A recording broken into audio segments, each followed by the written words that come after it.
Before Serah became a vampire, she was 17 when she first met Hosani years ago. Serah worked in her father's pottery shop, making clay pots her mother sold at market. Hosani arrived one autumn morning with a trading caravan carrying salt, spices, and cloth.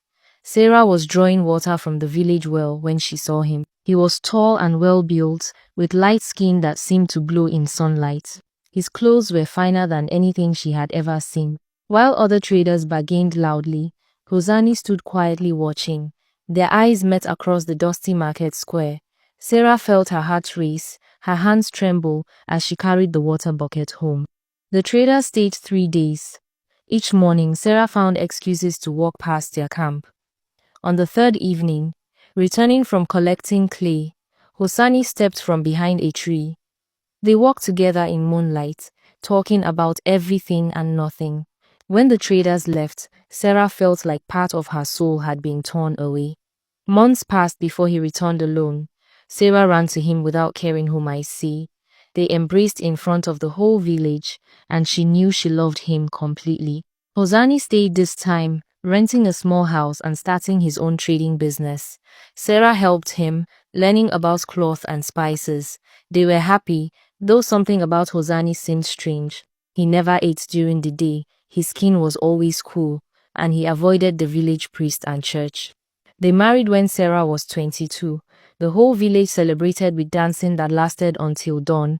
3 peaceful years passed. They talked about children and building a larger house. The accident happened when Hosani was away trading. Serah borrowed a horse and cart to visit her cousin, delivering medicine for a sick baby. In the darkness, something spooked the horse. It bolted in panic, throwing Serah against a sharp rock. Pain shot through her skull as blood flowed down her face. She lay dying for hours until Hosani found her. He had returned early and searched all night following the horse's tracks. Seeing her fatal injuries, he made the choice that changed everything. With tears in his eyes, Hosani revealed the truth. He was a vampire who had lived for hundreds of years. He could save her life, but she would become like him. Immortal but cursed to drink blood, forced to live in hiding forever. Serah was too weak to speak, but nodded. She wanted to live, to be with Hosani, whatever the cost. He bit into her neck. The bite was sharp. For 3 days she hovered between life and death. Then she woke, reborn, senses sharpened, thirst raging.